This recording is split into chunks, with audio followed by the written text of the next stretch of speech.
Cette question du tarif des maisons de retraite, on n'y échappe pas. Et vous me donnez l'occasion d'essayer d'éclairer un petit peu sur cette question-là.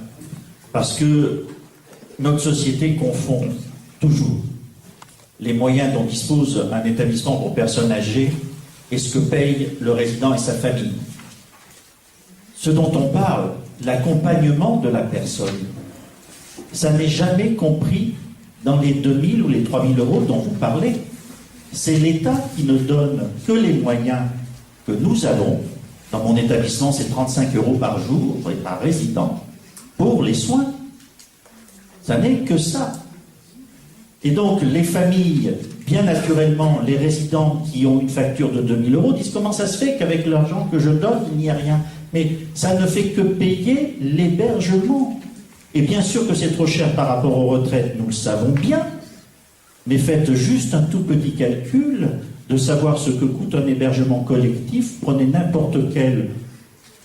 Allez, on ne va pas rentrer dans des choses importantes. Un hôtel, même un Formule 1, 35, 45 euros, 3 repas, etc. Vous allez voir que vous arrivez très rapidement et vous dépassez les 60 euros que les établissements demandent chaque jour pour l'hébergement et pour le payer le personnel qui y travaille, personnel qui est sous-payé. Personnel qui est sous-payé. Mais bien entendu que c'est trop cher parce que le reste à charge est trop important. Comment se fait-il qu'une personne âgée qui quitte son domicile va à l'hôpital, ça lui coûte 20 euros, le reste est remboursé, elle ne peut pas rentrer chez elle, elle arrive en EHPAD, on lui dit madame, monsieur, maintenant on ne rembourse plus, vous allez payer la totalité de l'hébergement, c'est-à-dire 60 euros.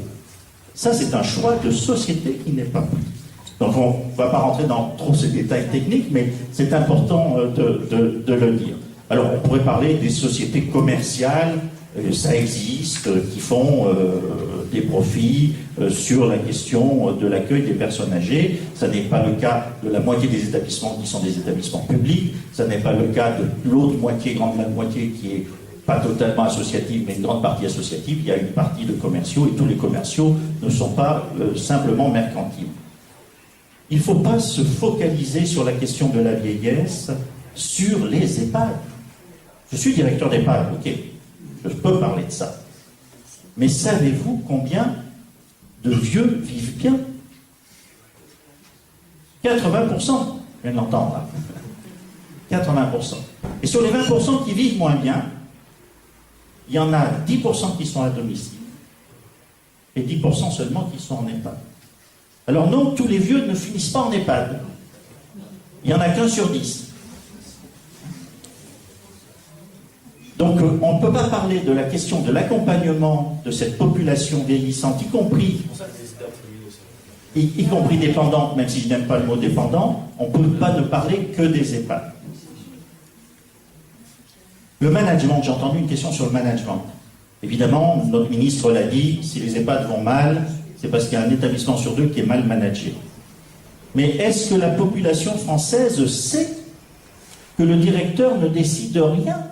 Que ce n'est que les conventions qu'il signe avec l'État qui lui donnent les moyens à déployer. C'est l'État qui le décide, ce n'est pas le directeur. J'ai un effectif autorisé en aide-soignante, en infirmière, en kiné, en médecin, etc. C'est pas moi qui le décide, ce qui est fait. Donc mettre la faute sur l'établissement, la structure, voire sur le management, alors dans les directeurs c'est comme partout, hein. Il y en a qui sont mauvais. Hein. Partout. Ah, moi, je ne me permettrai pas de le dire. Mais c'est comme dans tous les métiers.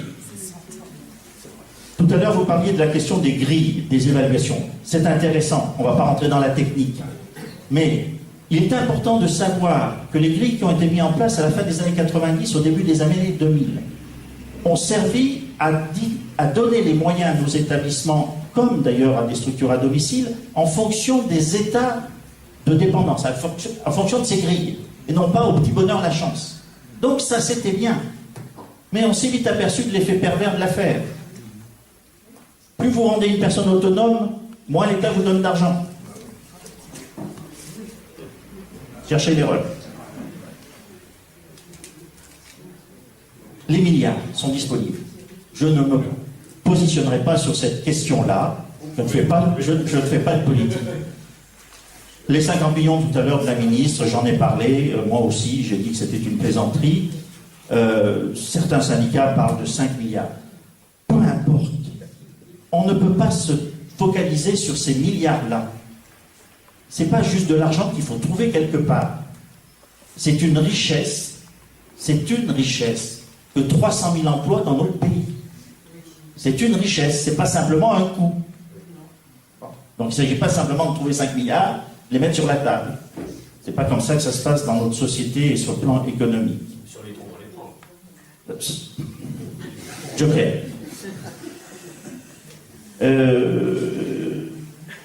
Le reste à charge, j'en ai parlé, ben c'est tout. Si, peut-être juste quand même une question, puisqu'on a beaucoup parlé des établissements, des EHPAD, voilà, et de leur savoir-faire, de la difficulté, et aujourd'hui le personnel parle, s'exprime.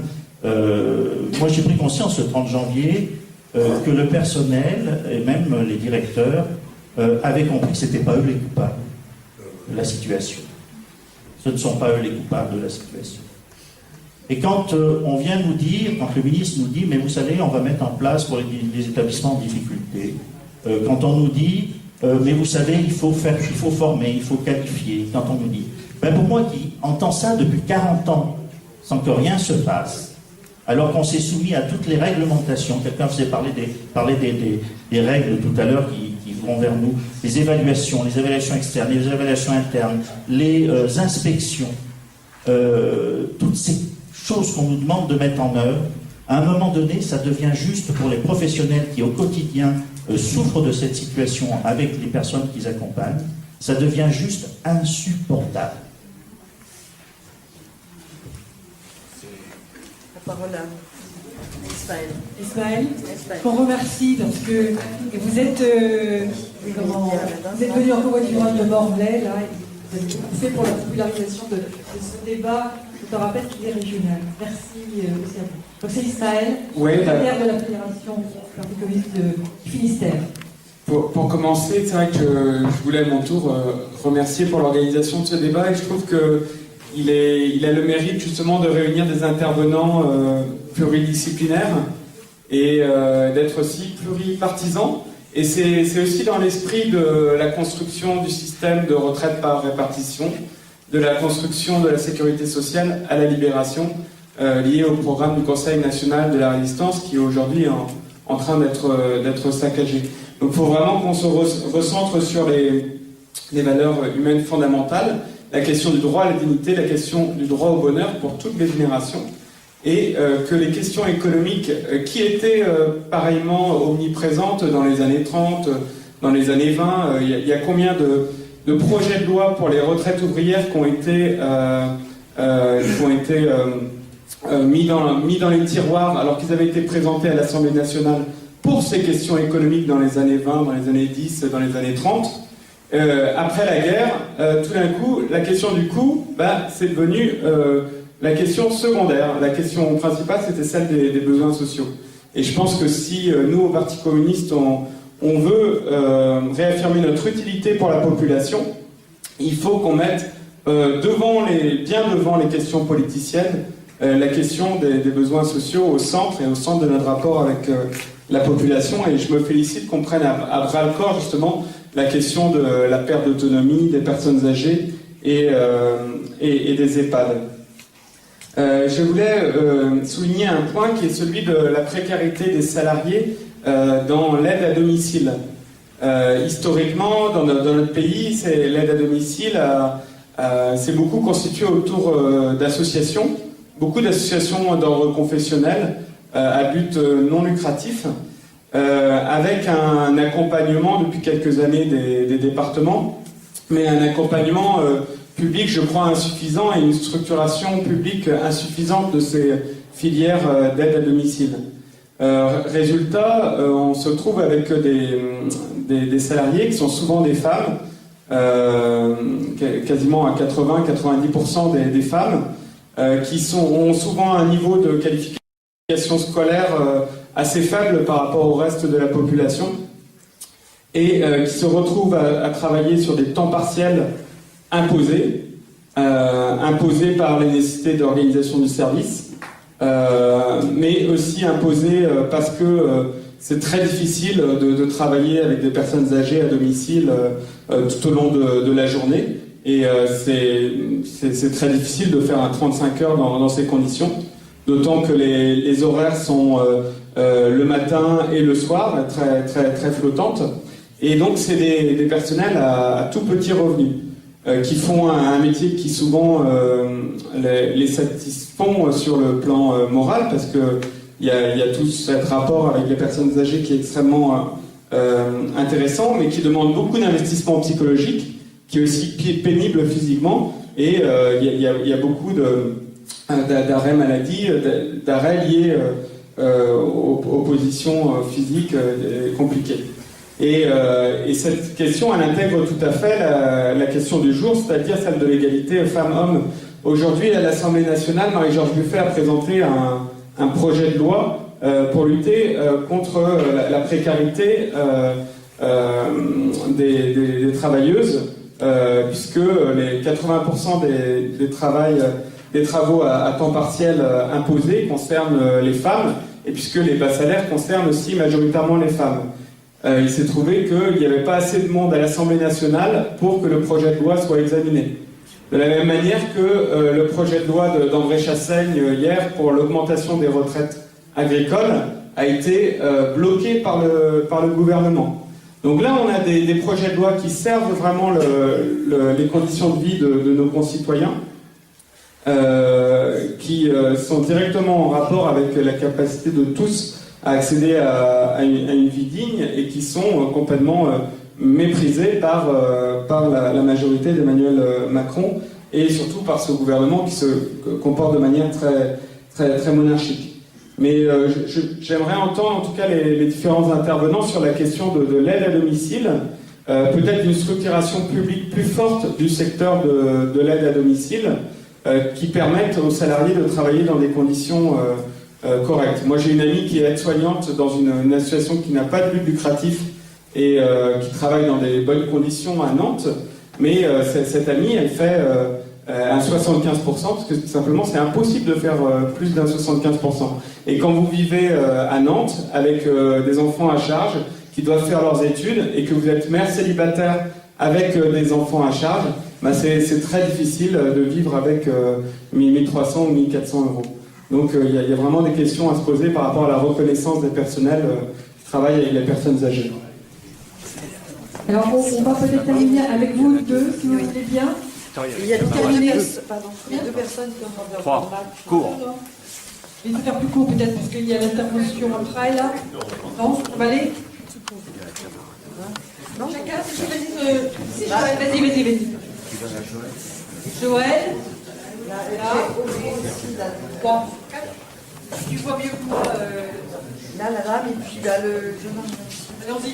Bon, moi je vais être rapide, de toute façon, tout a été dit, hein.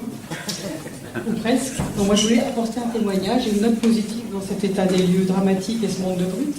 C'est que mon père a passé 2 ans à l'EHPAD de Saint-Nicolas-du-Pélem, et que moi je voudrais dire merci à tous ces gens, parce qu'en fait c'est un super EHPAD quand même, et qui font tout ce qu'ils peuvent, et des fois ils ne font pas forcément tout bien parfait, mais globalement c'est hyper convivial, c'est pas cher par rapport à d'autres établissements. Les familles sont embringuées. Moi, je sais que il m'est arrivé de faire des trucs des fois, il arrivait des catastrophes. Mon père avait la maladie d'Alzheimer, et donc des fois, c'était moi qui m'occupais de lui le dimanche. Et elle venait quand elle voyait ce que je faisais. Elle me disait mais c'est votre travail. Je dis oui, mais enfin, moi je suis concernée. Hein, mon père, c'est mon père. Il aime bien aussi que je m'occupe de lui, quoi. Donc je voudrais quand même féliciter des fois des gens qui font un super boulot et avec lesquels j'ai gardé plein de contacts.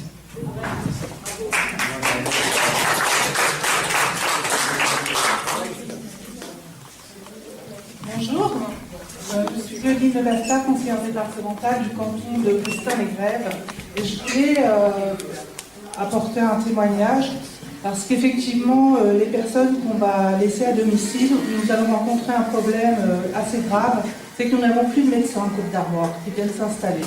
Et donc il y a des personnes qui ne pourront plus rester à domicile s'il n'y a pas de médecin pour venir les voir. Il y a ce problème-là, il y a le problème de recrutement. pour travailler dans les EHPAD et dans l'aide à domicile. Il y a eu d'énormes problèmes cet été, où les hôpitaux ont réquisitionné toutes les personnes susceptibles de travailler. Et du coup, on s'est retrouvé dans des EHPAD où il n'y avait pas de personnel formé. On a dû prendre des jeunes qui n'étaient pas formés, et ça pose aussi de gros problèmes. Alors, les résidents arrivent de plus en plus âgés dans les EHPAD. Je crois que c'est la moyenne, c'est 83 ans. 87, ça dépend des secteurs, je pense. Nous, on a des personnes qui vivent dans des fermes reculées et qui, du coup, n'ont plus de moyens de locomotion pour aller faire les courses et se retrouvent parfois dans des EHPAD dans ces âges-là. Et ça pose de grosses difficultés parce qu'effectivement, il y a 5 ans, il y avait à peu près la moitié des personnes qui pouvaient se coucher seules le soir. Aujourd'hui, dans l'EHPAD chez moi, il y a 50 personnes sur 57 qui ont besoin d'aide. Et le personnel n'est pas supplémentaire. Donc il y a vraiment des difficultés. Et le problème des médecins, je ne sais pas comment on va faire. Je pense que ça va être un problème qui va se poser très rapidement. Je vous remercie. En attendant de donner la parole, juste sur cette question des médecins, on a vraiment besoin de réfléchir aux centres de santé. Alors, il n'y a pas de solution miracle, mais les centres de santé sont une réponse à la fois aux aspirations des jeunes médecins qui veulent plus travailler comme avant et qui souhaitent devenir salariés. Alors nous, on en a un tout neuf, immense, au vieux marché. Il y a Centre... un médecin qui est arrivé. Je sais pas, c'est maison de santé. Oui, Centre. C'est pas pareil. Centre de santé. Là, il y en a 2 qui viennent d'être créés. Un à Sacquet et un autre à Lamballe. Et c'est hospitalier. Parce que il peut y avoir des projets de montée. Il faut vraiment qu'on travaille. L'idéal, c'est quand même être attaché aussi. Il y a un statut hospitalier. Alors, oui, aussi, oui. Donc, moi, je tiens de la même manière à remercier pour cette journée. Donc, moi, je suis kinésithérapeute exclusivement à domicile et j'ai une activité de coordination et de prévention des chutes. J'ai une formation complémentaire en soins palliatifs, donc j'ai le grand bonheur de voir les personnes avant la fragilité et la dépendance, les accompagner pendant cette fragilité et sa dépendance, et les accompagner aussi dans la dernière période de la vie qui peut être parfois compliquée. Cette problématique de trouver des soignants, je ne la centre pas uniquement sur les médecins, mais de trouver des soignants au sens large. Moi, j'exerce pourtant à Saint-Brieuc en ville, je dois refuser 4 patients par jour à peu près parce que j'ai plus de place dans mon agenda. Il y a un moment où on ne peut pas rajouter des horaires à tout va quand on fait déjà 60-70 heures semaine. Il y a un moment où on ne peut pas tout faire. Donc, pour revenir, les questions de l'agisme, elles se posent aussi au niveau de la formation initiale. Moi, le nombre de personnes avec qui je discute et quand je leur dis je travaille avec des personnes âgées et qui me disent mais pourquoi tu travailles avec les vieux? Alors, moi, parce que j'aime ça, mais c'est une vision de la société et c'est bien aussi la question de qu'est-ce qu'on veut comme société aujourd'hui. D'accompagner les personnes le mieux possible, du début à la fin, et surtout à la fin. Et moi, je voulais rebondir sur la question du domicile, qui était ce qui m'intéressait, parce que c'est ce que je fais principalement, et c'est là où je pose principalement la question, c'est que oui, on a une grosse problématique des aides à domicile, où on a détruit les ADMR avec le service public des aides à domicile, il faut le dire clairement, on les a détruits. Aujourd'hui, on a une multiplicité des acteurs, et c'est par rapport à cette multiplicité des acteurs où j'ai une question, c'est que on a à la fois un financement par les départements, on a un financement par la sécurité sociale pour les professionnels de santé, on a un financement par diverses structures pour les réseaux, pour simplifier. Comment on fait pour travailler ensemble lorsque les personnes sont chez elles? Et c'est la question principale que j'ai ici. Il y a encore une personne. Oui. Oui, qui m'a interpellée parce que j'ai entendu plusieurs fois mamie, mémé, grand-mère. Ça, on a parlé de dignité, de respect, excusez-moi, mais j'ai travaillé pendant 15 ans auprès des personnes âgées, elles ne supportent pas qu'on les appelle comme ça. On appelle sa grand-mère mamie. Parfait, c'était la règle dans la famille. Mais qu'on se permette d'appeler les autres personnes âgées ou qui avancent en âge, mamie, mémé. Moi, j'ai une tante de 92 ans qui m'a dit « J'ai laissé tomber l'aide à domicile chez moi parce que je ne supporte pas. » Et il n'y a pas qu'elle. Hein. Donc c'est ça que je voulais dire, simplement.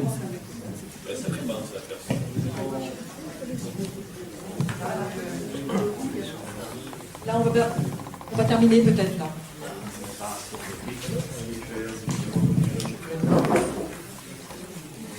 Bravo. Je ne sais pas si c'est un mot de conclusion, mais je vais juste reprendre peut-être deux choses sur le domicile, parce que vous intervenez sur le domicile, et c'est vrai que notre association est domicile, établissement, privé, public, commerciaux, etc. Sur la situation du domicile, on est sur un nouveau scandale qui est en train de se mettre en place. Vous parliez tout à l'heure de l'histoire hein, de ces structures-là qui étaient associatives. Et c'est vrai que comme elles étaient associatives, elles tenaient beaucoup sur le bénévolat, souvent sur le bénévolat des élus, d'ailleurs, hein, qui étaient dans les ADMR, etc. Et quand on a voulu professionnaliser, on a dit c'est bien. Ça, c'était la fin des années 90, début 2000, on a dit c'est bien.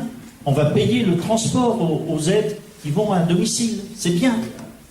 Sauf que le tarif est tout à coup monté de 17, 18 euros à 20, 22, 23, 24 euros.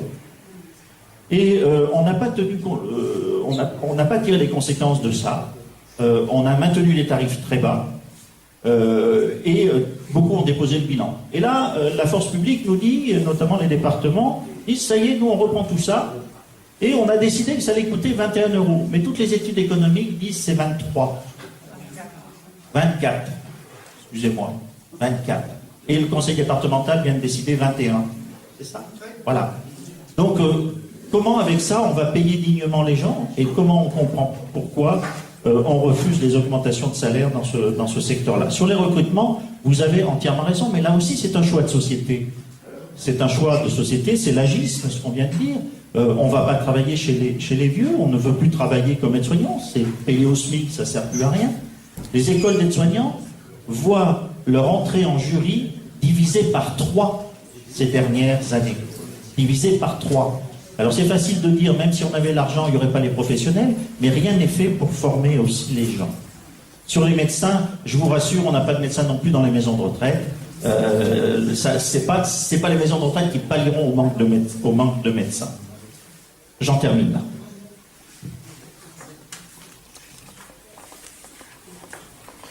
Juste un mot pour remercier, parce qu'on a besoin de cette réflexion, on a besoin de convoquer toutes nos capacités pour essayer de penser les changements nécessaires.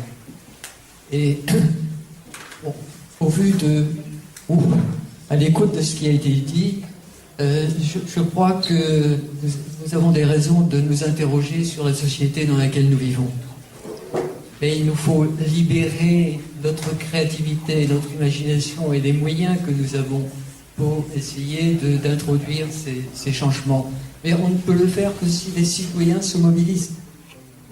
Si on ne se contente pas simplement d'une démocratie représentative, mais si on s'oriente un peu plus vers une démocratie délibérative qui donne la voix directement aux citoyens. Parce qu'ils sont capables de réfléchir, ils sont capables de penser le changement. Et alors, en ce qui concerne les moyens, nous ne sommes pas opposés sur la question des moyens, bien sûr. Nous sommes d'accord, il faut des moyens. La seule question qui se pose est de savoir des moyens en vue de quoi. Là aussi, il faut réfléchir. Merci encore. C'est nous qui vous remercions. Bon, je m'associe au remerciement parce qu'il y a eu beaucoup de choses. D'ailleurs, rien n'est conclusif, je veux dire ça. Nous, avec des bouleversements, avec des témoignages très forts. Sur le recrutement, je connais bien ça pour avoir présidé une mission locale et travailler à des plans de formation à l'échelle de mon territoire.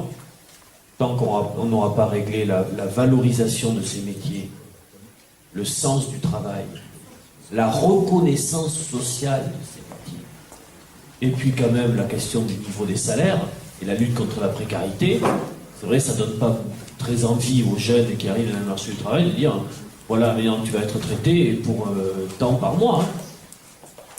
C'est un vrai souci. Hein. Bon. Après,